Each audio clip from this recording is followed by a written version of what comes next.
All right. You know, I feel awkward all of a sudden doing an intro because they know me. Okay. Hi, I'm Mr. Fanek. I teach math here at Immaculata. I have a master's in education. You know? Is that fine? All right. That's good. Thank you. All right.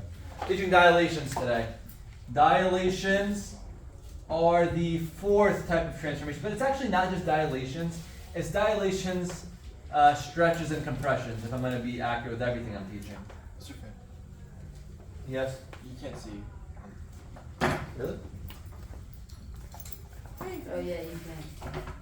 Maybe like the. No, you can. It's just the thing is on a little bit on top of it, but it's there. Okay. But thank you. Dilation.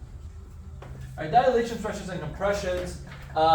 These are in the category of non-rigid transformations. Non-rigid. So if that word, let me put this word non a little bit lower just in case. Non-rigid transformations. Transformations. Okay?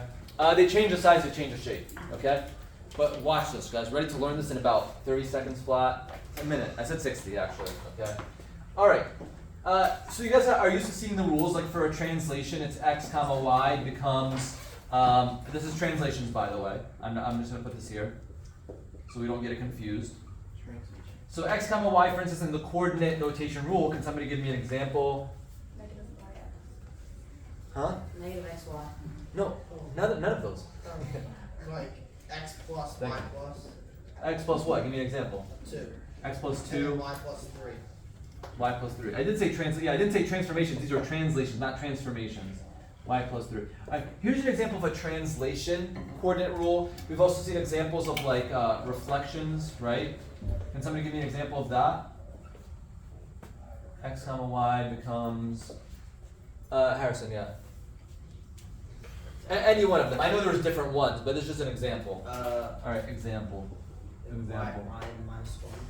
No. Tim. Negative x y.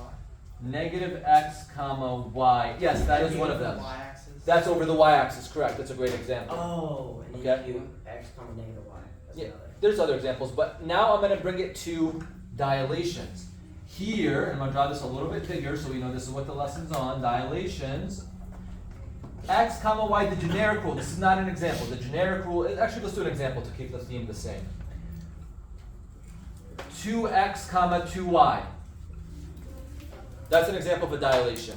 So you're wrong. It's a dilation that makes it 2 times bigger. K is equal to 2 here, meaning it's 2 times bigger. Meaning every length of the figure in the pre-image is going to be, well, every length of side in the image is going to be twice as long as the pre-image, is the best way to phrase that. Say multiplication. Multiplication. Exactly. What is that k equals 2?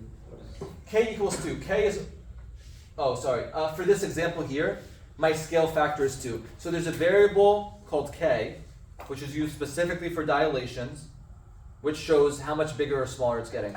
K can be bigger than 1, in which case the figure is getting bigger. It can be between 0 and 1, in which case it's getting smaller. If you start putting negatives in there, then that's going to be a reflection, so you're doing multiple things. So no negatives. Yeah? What if x and y are different numbers? Would there be like 2k's or? So that's a little bit ahead of me. I won't, we're heading in that territory, stretches and compressions. I'm not there yet. So I just want to kind of expand on this a little bit. Okay, for instance, you have a coordinate grid. You got a point 1 comma 1. All right, I want my k to equal 4 here, which means my x comma y should be 4x comma 4y. So that point 1 comma 1 becomes what? 4. 4 comma 4. 4 comma 4. So if I dilate that point by a scale factor of 4, my image is at 4 comma 4. Okay? So that's pretty much the whole concept. There's a little bit more, but I'll get to it. Yeah? So your k value is what you're multiplying by? Yes. Yeah, precisely that. Okay? K value is what you multiply by. K can be 1/2, can be 1/4, can be whatever. Here's another way they can ask the question. I'm going to erase that right side of the board, so if you have, just make sure you get your thoughts down on that. Okay, so I just multiplied everything by 4. My k was 4, multiplied everything by 4, got my new point. Okay. By the way, the good thing about having these video lectures recorded is that if I speak too fast, you can put it in 0.5 speed. Or if I'm too slow, you can double it, but Or usually. 2.25. Huh? What? Oh yeah. Also, okay. Does it have to be K or can it be any other variable? It must be K. It must be K. Yeah. So in math, you're gonna start to bump into certain random letters or random things. Eventually, you start getting to Greek letters, and you start to realize what the Greek letter means every single time you see it. But if you see K, most likely you're talking about dilations. Okay. All right. So then you have a coordinate grid, and I'm gonna use some colors here. And we got the pre-image, which is the pre-image is right here in blue. Okay, so blue is my pre-image. All right, here's the point right here. This is at 0, 4. Here is 4, 0. Here is 4, 4. All right, so this is my pre-image, and that's 0, 0, of course. Okay. And then you have another one that's right here, and this one it looks like that. And this is 0, 2. 2, 0, 0, 0, and this is 2, 2. Alright, so blue is pre-image, red is image, and I'm going to ask you, give me the scale factor, write me a rule. What do you guys think? Okay, Seal, here you go. K equal 1/2. K is equal to 1/2. Tim, what's my rule here? It would be x comma y goes to 1/2 x, 1/2 y. 1/2 x, 1/2 y, exactly. Alright, now as far as stretches and compressions are concerned, it's not going to be kx, ky, same thing. This is what Harrison was alluding to a little bit earlier. For instance, if I have a rule over here for a stretch, okay, do you guys want to see an example of a horizontal? You can do horizontal or vertical. Those are your two options. A horizontal stretch.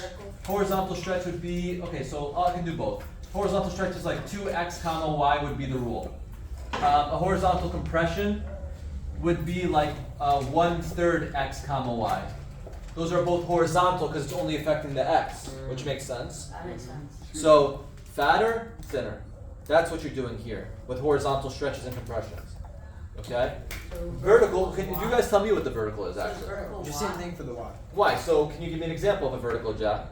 X comma 2y. X comma 2y. That looks to me like a vertical stretch by a factor of 2. Okay, another example of a compression perhaps for vertical? Yeah? It would be like x comma 1/5 Y. 1/5y. Yeah, this looks like a vertical compression by a factor of 1/5. That's how I'd say it. So these are horizontal. I'll write that so you can see it horizontal. And these are vertical. Alright, and if it makes it wider, it's a stretch. If it makes it more narrow or shorter, it's a compression. As the name implies, kind of. Does that make sense? Okay, so that's my lesson. I'm sorry for the interruption. If you were in the Future Business Leaders Club. Okay, questions? So how would it be like K1, K2 for this? Like, or like, what if the y and x are different completely? Like, what if it's 1/5 x and like 2/3 y? Like, how would you do that? That's a good question. I think K is only specifically, to my memory, K is only for dilations. For stretches and compressions, I don't know if you would include a K, but let's just say they did. You wouldn't say K anymore. If there's like, if it was like there was a rule, 2x 1/3 y, which is a stretch in the horizontal but a compression in the vertical, I wouldn't even talk about K in this regard because there's multiple values in front. So yeah. Cool. Yes. Okay, that's the final topic for the test. Besides maybe one side topic, so we'll leave it there for now. What's a side topic?